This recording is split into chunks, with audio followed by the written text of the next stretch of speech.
Hello, welcome to my channel. For today's video, magluluto tayo ng hotdog at saka itlog. Madali lang naman itong lutuin. Nilagyan ko lang ng patatas, itlog, at saka hotdog lang naman yung mga ingredients ko na nilagay dito sa video ito.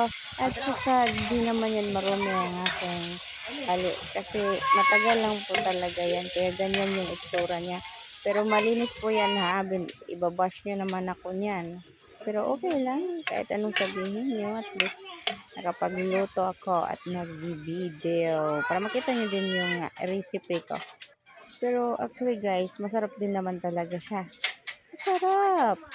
Kinuha na namin siya. At saka ilalagay sa bowl. At kakain na kami guys.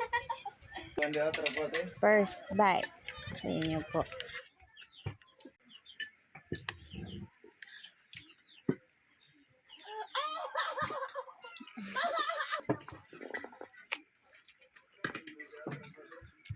Hi, Le.